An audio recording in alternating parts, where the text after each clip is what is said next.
அனைவருக்கும் வணக்கம். இந்த பதிவில் நாம் பார்க்க இருக்கும் மந்திர பிரயோகம் வீரமா காளி என்று அழைக்கப்படும் ஒரு தேவதையின் மந்திர பிரயோகம். இந்த வீரமா காளி என்பது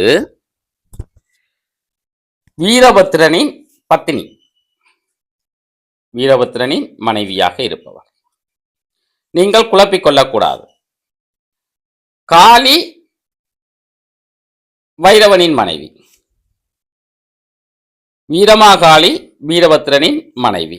நீங்கள் இரண்டு காளிகளையும் ஒன்றுபட குழப்பிக் கொள்ளக்கூடாது. பிறகு நீங்கள் வீரமாகாளியை வைத்துவிட்டு வைரவனை அருகில் நீங்கள் பிரதிஷ்டை செய்யக்கூடாது. இது வீரமாகாளியின் பிரதிஷ்டா ஜந்திரம். இதை நீங்கள் இந்த ஜந்திரத்தை நீங்கள் பூசித்துக் கொண்டு வந்தால் நிறைய நன்மைகள் கிடைக்கும்.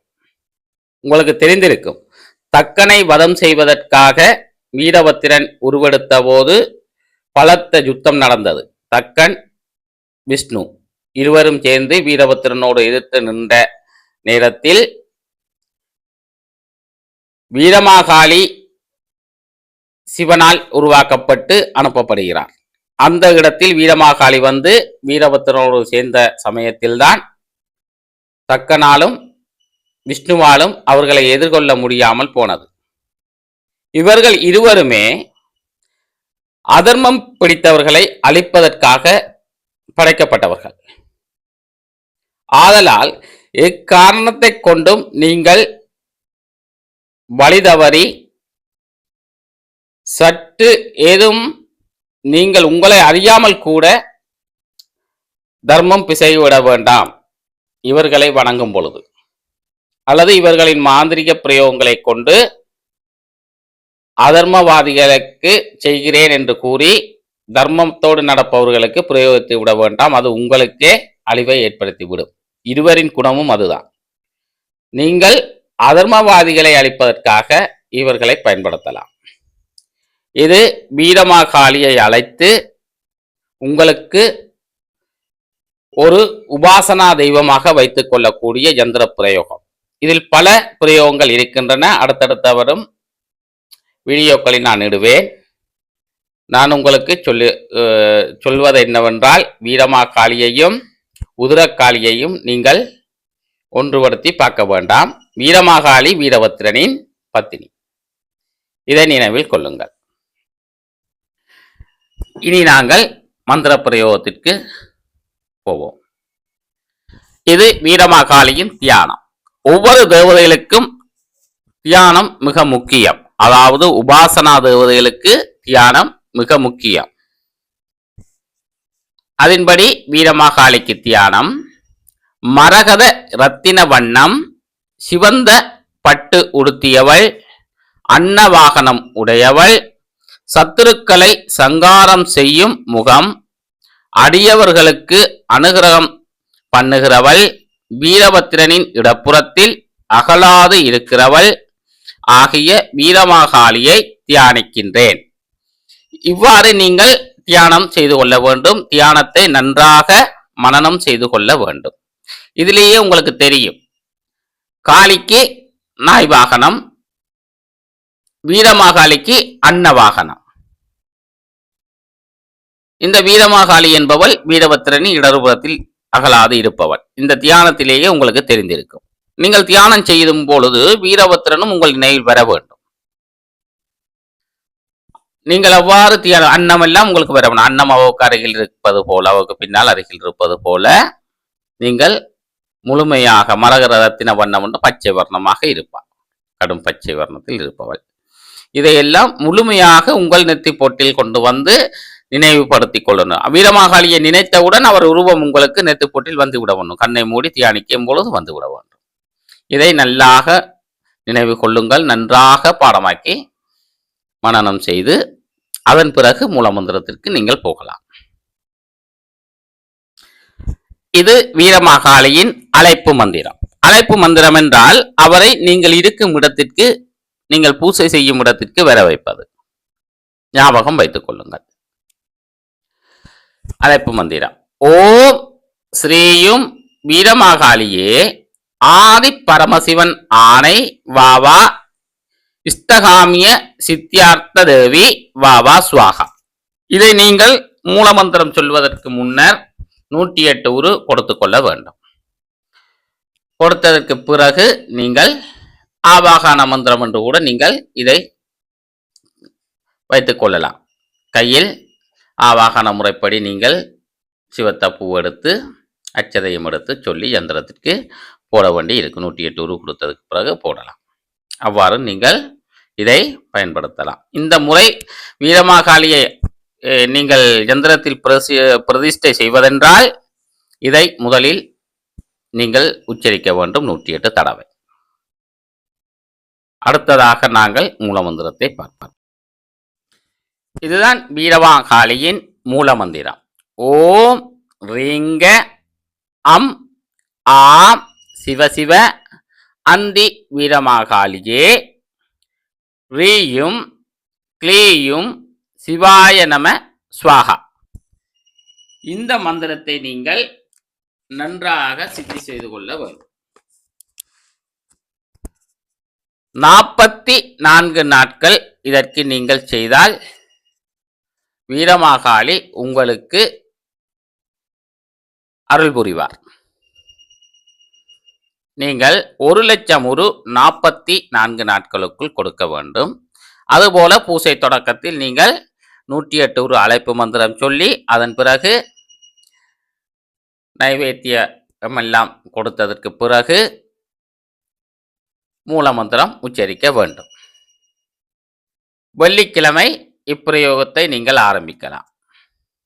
நைவேத்தியமாக பழம், பாக்கு, வெற்றிலை, பொங்கல், பால், அவல், கடலை, இளநீர், மாதுளம்பழம் போன்றவற்றை நீங்கள் வைக்க வேண்டும்.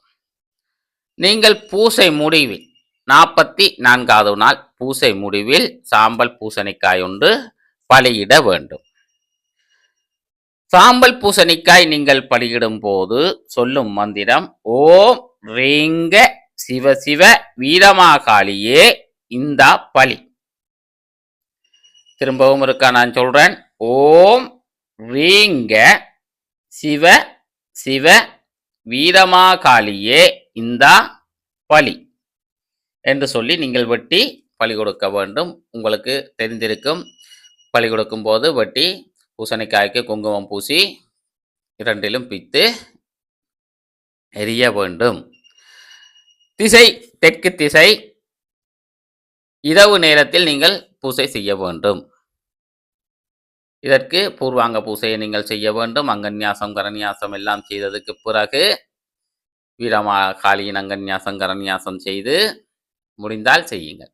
செய்து அதன் பிறகு செய்ய வேண்டும். குரு பூசை முடித்திருக்க வேண்டும். விக்னேஸ்வர பூசை முடித்து சங்கல்பம் செய்து கொண்டு மந்திரத்தை சாவநிவர்த்தி செய்து கொள்ளுங்கள். அழைப்பு மந்திரம், மூல மந்திரம் இரண்டையும் சாவநிவர்த்தி செய்து கொள்ளுங்கள். செய்ததுக்கு பிறகுதான் நீங்கள் பூசையை ஆரம்பிக்க வேண்டும். தெற்கு திசையிலிருந்து நீங்கள் பூசையை செய்ய வேண்டும். கவனம், ஒரு வெள்ளிக்கிழமை ஆரம்பிக்கலாம். ஏனென்றால் இது ஒரு அழைப்பு பிரயோகம். அதாவது வீரமாகாளியை உங்களுக்கு உபாசனா தெய்வமாக எடுக்கும் பிரயோகம். இந்த வீரமாகாளியை கொண்டே அனைத்து வேலைகளும் செய்து கொள்ளலாம். தடை விளக்க, வெட்டு, வசியம் என்று எல்லா கர்மங்களும் செய்து கொள்ளலாம். உடல் கட்டு, திசைக்கட்டு மிகவும் முக்கியம், மறந்து விட வேண்டாம். உடைக்கட்டு, திசைக்கட்டு மிகவும் முக்கியம்.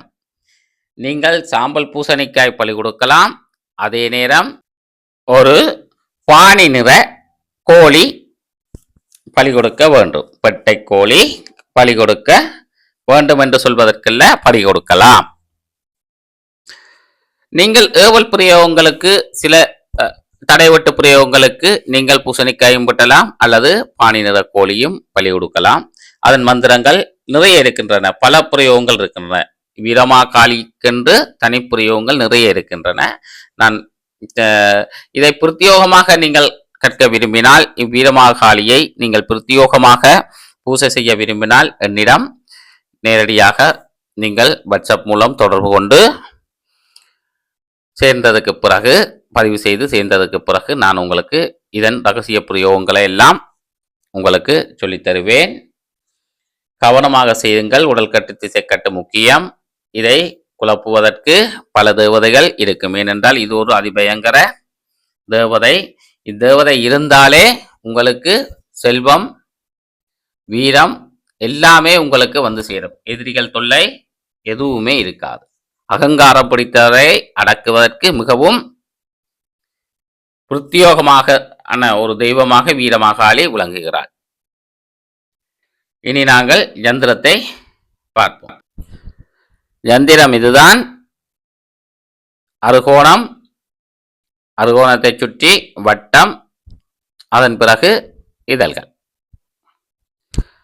அறுகோணத்தின் நடுவில் ரேங் வீரமாகாளியே நம. நீங்கள் ஓம் அம் ஆம் ரீம் உம் ஐயும் அறுகோணத்துக்குள் வரும். இதழ்களுக்குள் ஓ ஐயும் ரீயும் கிரீயும் சவ்வும் கிளீயும் உம் உம் இவ்வாறு செய்து கொள்ளுங்கள், எழுதி கொள்ளுங்கள். 4 வாசல் விட்டு ரேகை வரைந்து கொள்ளுங்கள். இதுதான் வீரமாகாளியின் யந்திரம், பிரதிஷ்டா யந்திரம். வீரமாகாளியும் உருவம் செய்து நீங்கள் பிரதிஷ்டை செய்ய வேண்டுமாக இருந்தால், பிரத்யோகமாக வீரமாகாளியை உங்கள் உபாசனா தெய்வமாக எடுக்க வேண்டி இருந்தாலும் நீங்கள் இந்த யந்திரத்தை பிரயோகிக்கலாம். ரகசியமான யந்திரங்கள், கவனமாக நீங்கள் இதை கையாள வேண்டும். மிகவும் பிரசித்தியான தெய்வம், இலங்கை வழிபாட்டு முறையில் மிகவும் பிரசித்தியாக இருக்கிறது. இதை வழிபட்டவர்கள் நல்ல நிலையையும் அடைவார்கள், எதிரிகள் தொல்லை இல்லாமல் வாழ்வார்கள். இப்பிரயோகங்களை படிக்க விரும்பினால் என்னை தொடர்பு கொள்ளலாம். வாட்ஸ்அப் இலக்கம் இருக்கிறது, அதை பார்த்து நீங்கள் தொடர்பு கொண்டு என்னிடம் கற்றுக்கொள்ளலாம். இன்னும் பல அநேக பிரயோகங்கள் இவருடையது இருக்கிறது, நீங்கள் அதனையும் பெற்றுக்கொள்ளலாம். நீங்கள் என்னிடம் பதிவு செய்ததற்கு பிறகு. மந்திரம் பிடித்திருந்தால் லைக் செய்யுங்கள்,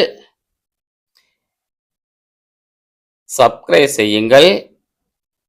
இன்னும் பலர் அறியாமல் இருப்பார்கள், அவர்களுக்கும் இவ்வீடியோவை நீங்கள் ஷேர் செய்யுங்கள். மீண்டும் ஒரு வீடியோவில் சந்திப்போம். நன்றி, வணக்கம்.